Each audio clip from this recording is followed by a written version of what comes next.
Salut à tous, bienvenue dans ce nouvel épisode de notre cours de création d'un site de A à Z en HTML et CSS.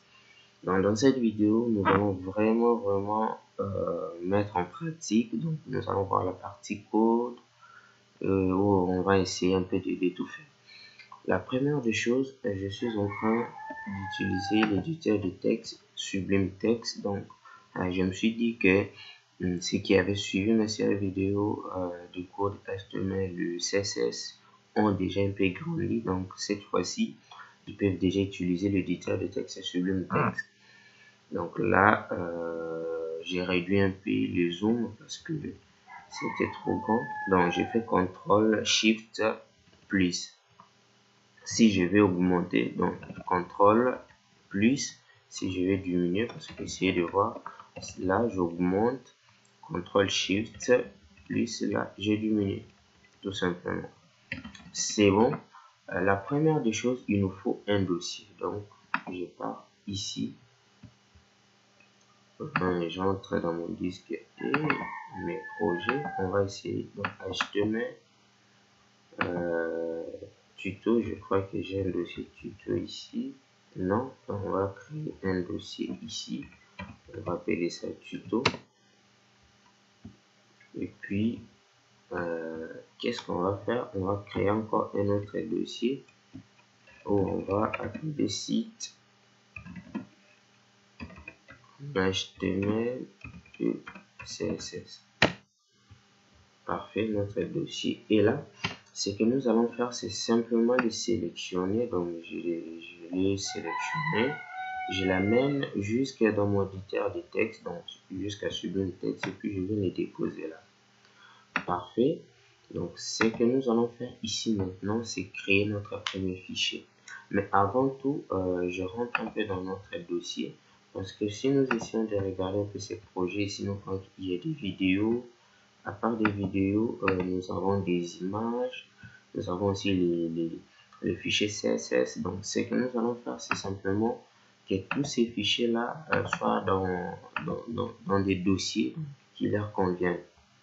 Ce qu'on va faire là, c'est créer un dossier CSS. Donc, je fais CTRL SHIFT N pour créer un dossier rapidement raccourci. Donc, nous allons aussi avoir un dossier image. À part image, nous allons avoir aussi un dossier vidéo. Donc, ça fait pour nous 3 dossiers déjà. Donc, là, c'est déjà parfait. Vous voyez que directement ces dossiers aussi ont été rajoutés ici. Maintenant, à ce niveau ici, le premier fichier que nous allons créer, donc c'est à la racine. Vous voyez que je suis là, je fais clic droit, New File. CTRL S pour l'enregistrer. Donc, le premier fichier va s'appeler index.html. Pourquoi index? Parce que tout simplement, tous les sites, la page d'accueil a toujours été appelée index. Quand vous allez héberger votre site, donc, dès que les personnes tapent votre URL, par exemple, mon site.com, directement, la page qui sera affichée, ça sera la page index. Au cas contraire, si vous ne mettez pas des pages index, ça veut dire que les personnes vont voir les différents fichiers de votre site, ce qui sera un peu bizarre, vous risquerez d'être hacké, ainsi de suite. C'est pour cela, il est toujours donc conseillé, c'est obligatoirement que votre page d'accueil s'appelle index. C'est pour cela, vous voyez que dans notre cas, on a eu aussi appelé ça index.html. Parfait. Ce que nous allons mettre en premier, c'est la structure de base de HTML. J'ai installé des plugins dans cette nouvelle version de Sublime Text. Ça veut dire que dès que je mets un point d'exclamation et que j'appuie sur la tabulation checkbound, vous voyez que nous avons la structure de base de HTML. Soit si vous utilisez Sublime Text et que vous n'avez pas installé des plugins, les packages contrôle, donc chez vous, cette possibilité est disponible en écrivant simplement HTML et puis vous appuyez sur la tabulation, vous aurez le même résultat que moi qui aurais fait ça. Donc ne vous inquiétez pas à tout ça. Si vous voyez que vous utilisez Notepad, vous n'avez qu'à mettre à chaque fois la vidéo en pause et puis vous recopiez tout ça. Soit si vous l'avez déjà en tête, vous n'allez qu'à les reproduire. Moi là, je suis déjà assez fatigué à réécrire la même chose. Donc, j'ai qu'à utiliser des raccourcis pour être un peu beaucoup plus rapide. Parfait. Là, nous avons déjà la structure de base des HTML. Dans notre cas, pour le title sera accueil tiré. Notre site va s'appeler comment? Comme moi là-bas, je l'avais appelé Tobiash. Donc, Tobiash web. Vous, ici, vous n'avez qu'à mettre votre nom, le nom qui vous convient. C'est bon. À part ça, si nous essayons de regarder encore ces sites, en premier lieu, nous avons la barre de navigation. C'est que la première des choses que nous allons faire, c'est réaliser cette barre de navigation. Donc, ça va pas vraiment être si difficile. C'est bon. Pour réaliser notre barre de navigation, nous allons utiliser de nouvelles balises HTML5. Donc, parmi les balises HTML5, il y avait la balise div, ça veut tout simplement dire division. Il y avait la balise header, ça veut dire l'entête. Il y avait la balise, non, il y a la balise footer. À part la balise footer, il y a les sections et ainsi de suite. Donc, si vous voulez vraiment en savoir plus sur toutes ces nouvelles balises, tapez simplement sur Google les nouvelles balises HTML, vous aurez toute une liste de ces balises. Nous ici, on va simplement commencer à les utiliser.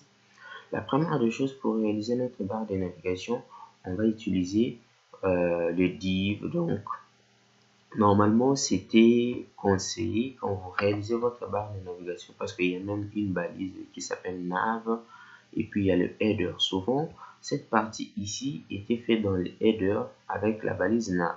Mais nous ici, on s'en fout. L'essentiel pour nous est que si nous parvenons à réaliser notre projet. Ok, comme je vous avais dit que ici, moi j'ai installé les plugins, donc j'aurais pas du mal à me fatiguer à écrire beaucoup de choses. Par exemple, si je vais mettre une div et une classe, donc je mets seulement point. Donc dans votre cas, ça sera disponible. Donc vous devez faire div point, comme notre première balise va s'appeler container, tout simplement parce que ça va contenir notre barre de navigation. À part ça, nous aurons encore une autre div qui va s'appeler menu, tout simplement parce qu'il va contenir plutôt notre menu. À part ça, on aura encore une balise UL parce qu'on va utiliser en fait le liste pour créer notre barre de navigation. Donc là, si je tabule, donc j'ai tout simplement tous ces résultats là. Donc si vous voyez que chez vous toutes ces histoires ne marchent pas, vous n'avez qu'à mettre à chaque fois sur pause quand il y a déjà le résultat et puis vous recopiez. C'est bon. Donc là, je vais mettre lit. Là, qu'est-ce que je vais mettre là? Vous voyez qu'il y a Tobiash, c'est le nom du site en question. Donc ici, on va essayer de mettre Tobiash web.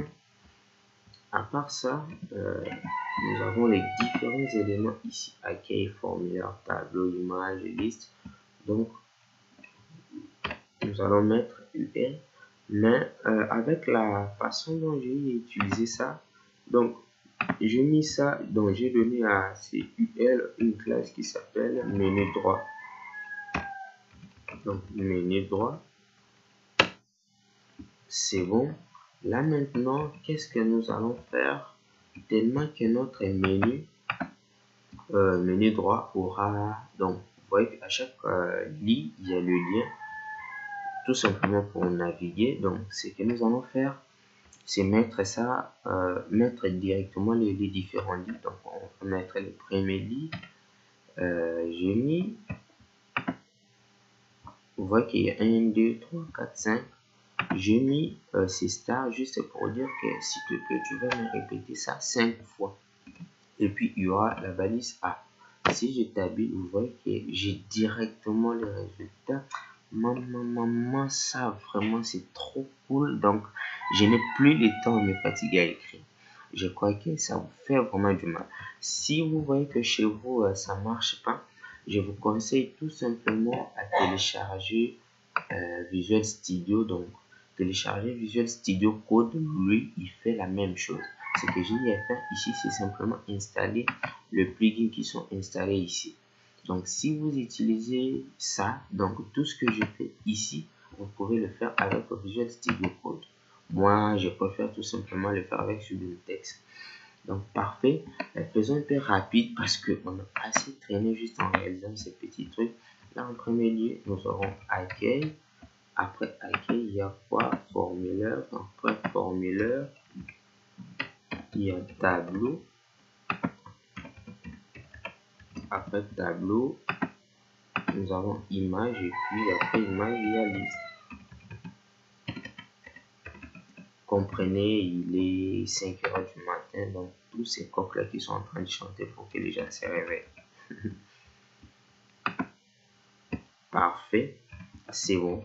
Nous avons déjà là notre barre de navigation, sauf que le résultat ne sera pas comme celui-ci. Pourquoi? Parce que tout simplement, on n'a pas mis du CSS.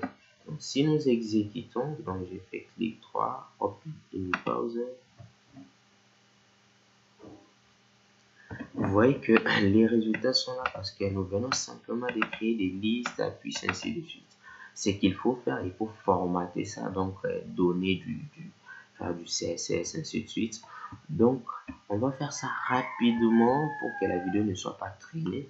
La première des choses, nous allons créer un fichier CSS ici dans notre CSS qui va s'appeler style.css. Et puis on va charger ça tout simplement là. Donc on fera link. Donc tu vas entrer dans le dossier CSS et tu vas nous trouver le fichier style.css. C'est bon. À chaque fois que vous codez, il faut toujours penser à faire CTRL S pour enregistrer, tout simplement pour que quand vous allez actualiser, que tout soit pris en charge. On va tester si notre page CSS et HTML ont été bien liés. Donc on va faire body, on va faire un petit background color. Qu'est-ce qu'on va dire? Tu vas simplement mettre du rouge pour qu'on s'assure que tout a bien marché. Sinon rentrons là et que nous actualisons, c'est bon. Ça veut dire que notre page HTML et CSS sont bien liés. On va tout simplement enlever ça. On va mettre un petit commentaire. On va dire la page contenant les différents styles de notre site. C'est bon. La première des choses, qu'est-ce qu'on va faire? On va commencer par changer les dispositions de nos différents éléments parce que vous voyez ici, les éléments sont horizontalement, contrairement à nous, nos différents éléments sont horizontaux. Ici, c'est vertical plutôt, là-bas, c'est horizontal. Ce qu'on va faire, c'est tout simplement modifier les dispositions de nos éléments. Ce qu'il faut retenir ici, il faut bien savoir mettre l'arborescence des différents éléments. C'est-à-dire, vous voyez que nous avons là une div container qui contient menu. À part ça, nous avons une div container qui s'appelle container. Donc, par exemple, si on veut cibler cet élément ici, il faut bien spécifier le schéma dans l'arborescence vers cet élément. Sinon, au cas où dans des pages, parce qu'on n'aura simplement pas des UL et des lits à ce niveau ici, on peut y en avoir dans d'autres pages. Donc, si on fait seulement les styles pour les UL directement et les lits, vous allez voir que non, ces styles-là risqueront de s'appliquer aussi aux différents éléments qu'on va mettre en bas. Donc, pour dire que non, qu'est-ce qu'on va faire? Nous sommes dans container, donc container, et puis dans container, et puis quand tu vas entrer dans container, tu vas trouver une autre div qui a la classe menu. Après ça, tu vas trouver notre élément qui est UL. Nous allons simplement changer la disposition du... Par défaut, les lits, leur façon de s'afficher, c'est... Attends, je vais actualiser pour lever les rouges. C'est horizontal. C'est vertical plutôt. C'est qu'on va changer, c'est simplement leur façon de s'afficher. Donc, on va mettre la propriété display inline block. Ce qui veut dire que par défaut, c'était des types blocs comme ça, mais on veut que ces types blocs deviennent des types linéaires. Excusez, si j'actualise, vous voyez que maintenant, ça c'est un UNL, ça aussi c'est un UNL, ça veut dire que c'est devenu de type inline block. Autre chose, il n'y a pas que eux qui doivent être en inline, mais il y a aussi les lits, parce que si vous essayez de regarder là, vous voyez que les lits ici sont verticales. Il faut que ça devienne horizontal. Donc ce que nous allons faire, c'est simplement copier tout ça. Donc je fais CTRL-C, je mets virgule, et puis je colle, et puis je rajoute lit. Ce qui veut simplement dire que non, tu vas appliquer ces propriétés ici, et dans UL et dans lit. Ce qui fera en sorte que tous les deux seront maintenant sous une disposition inline block. Donc c'est linéaire. Et puis par défaut, vous voyez que ça a même enlevé les pointillages qu'il y avait. Si c'était pas enlevé, ce qu'on allait simplement faire, c'est donc list type, list style, on allait mettre non. Et puis ça allait aussi enlever les pointillages, tout simplement. Donc là, on a essayé d'arranger linéairement nos différents éléments. Autre chose, c'est rajouter un peu la couleur de l'arrière-plan. Donc la couleur de l'arrière-plan, on va essayer un peu de remonter parce que cette couleur sera faite dans menu. Donc on va dire, tu vas entrer dans container et puis tu vas trouver l'élément menu. Donc, et puis ce que tu vas faire, c'est donner le BG color. On va voir color, ça sera du 333. Donc c'est cette couleur là que j'ai utilisée. Si nous actualisons ici, vous voyez que maintenant ça devient beaucoup plus nice. Donc les choses arrivent petit à petit. Nous avons maintenant notre couleur de l'arrière-plan de notre navbar. Donc à part ça, si vous regardez ici au coin, il y a un peu des espaces et puis ici au-dessus, il y a un peu des espaces. Tout simplement par défaut, le body d'une page HTML vient avec ces paddings là et un peu de marge. Ce que nous allons dire, donc, nous allons remonter là parce que j'aime faire mes CSS sous une arborescence bien correcte. C'est comme ma page est là, donc nous commençons par body et descendre aux éléments. C'est pour cela que j'aime aussi que le truc commence par body et puis les éléments se suivent ainsi de suite. Donc là, qu'est-ce que nous allons dire? Nous allons dire, tu vas nous mettre padding, ça sera 0. Là, ce sont simplement les nouveautés, comme je vous ai dit que le plugin j'avais installé. Donc, je n'ai qu'à créer M, je mets O, dans 0 plutôt. Ça me met padding 0 et puis padding 0. Si je viens là et que j'actualise, vous voyez que ça a enlevé et les espaces à gauche et à droite et en haut. Maintenant, autre chose, vous voyez que nos textes ici sont par défaut en bleu comme tous les deux. C'est qu'on va faire, c'est changer cette couleur là. Cette fois-ci, ce qu'on va faire, c'est dire, entre dans container, tu vas trouver menu, il y a une balise UL qui contient des lits et puis ces lits là contiennent des A. Si nous revenons ici, regardez, nous avons par défaut container qui contient menu. Et puis menu contient des UL, le UL contient des lits et puis les lits contiennent des A. C'est simplement cette arborescence là que nous avons eu à faire juste pour arriver jusqu'à notre élément. Si nous rentrons là et que nous appliquons la propriété color, tout simplement parce que on veut changer la couleur du texte. Donc si nous appliquons la propriété color et que nous mettons par exemple on va mettre quoi? Mettons par exemple 222 et que nous actualisons, vous voyez maintenant que regardons ici pour voir si c'était tout directement du blanc. Donc on va mettre FFF pour ne pas s'embrouiller pour rien et qu'on actualise, on a du blanc. Autre chose, vous voyez que les textes sont soulignés. Je crois que je vous ai montré ça. Pour enlever ça, c'est la propriété text decoration. On va dire non, pour que nos différents liens ne soient pas décorés. Parfait. Là maintenant, on a déjà quelque chose d'assez potable. Autre chose, si vous regardez ici, la police est un peu différente à celle-ci. Et puis la police est appliquée et dans la barre de navigation et puis dans les différents éléments. Ce que nous allons faire, c'est simplement rajouter cette police-là donc dans le body et puis dans les différents éléments. La police s'appelle, donc pour rajouter la police, c'est Font Family et puis la police s'appelle Sanctuary Gothic. Au cas où votre navigateur n'arriverait pas à le supporter, ça va essayer de prendre Consolas. Si ça n'arrive toujours pas à supporter, et bien il va prendre la propriété par défaut. Donc je vous explique. La propriété, quand vous voulez changer la police, c'est Font Family. Maintenant, vous mettez la valeur que vous voulez que ça soit en premier lieu entre soit les entrecôtes, soit les apostrophes.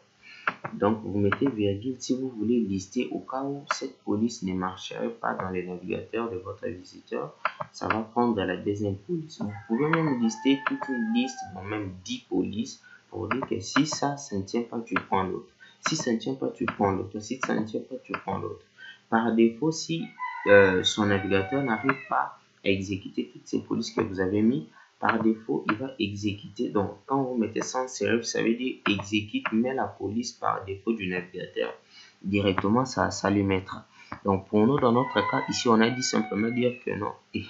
On a dit simplement dire.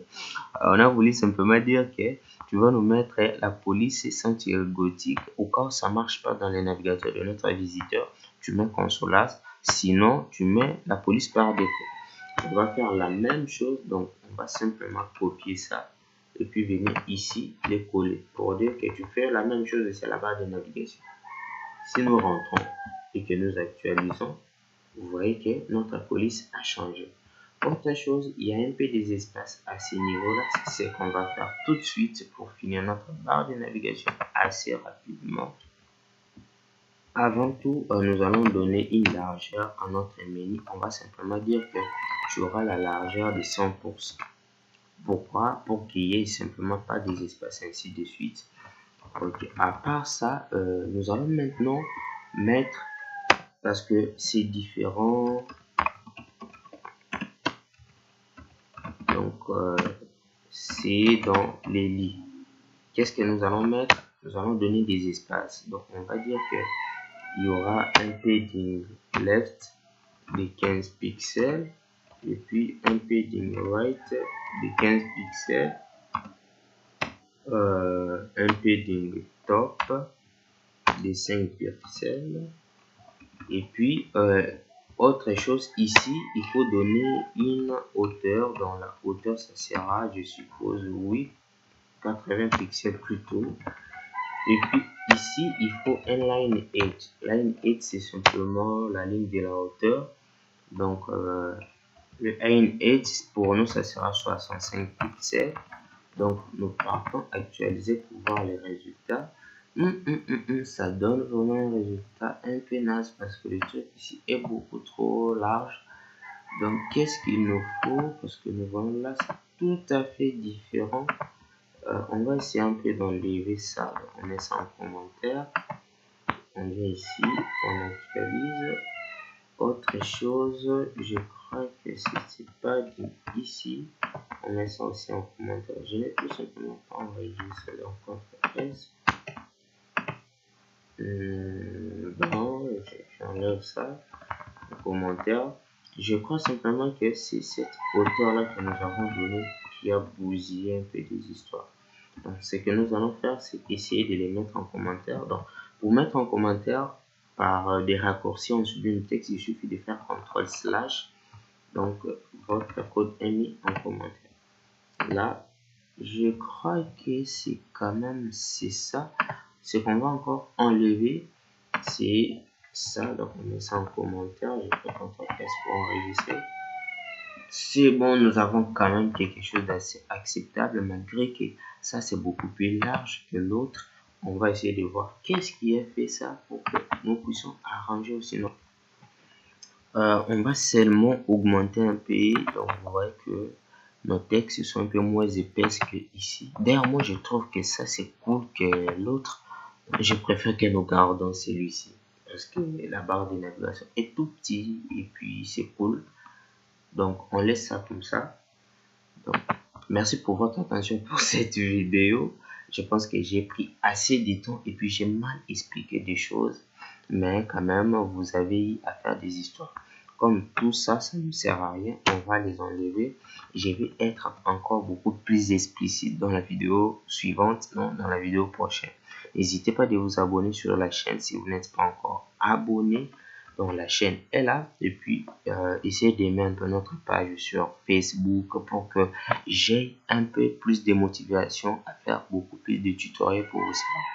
Merci pour votre attention. Je vous donne rendez-vous à la vidéo prochaine.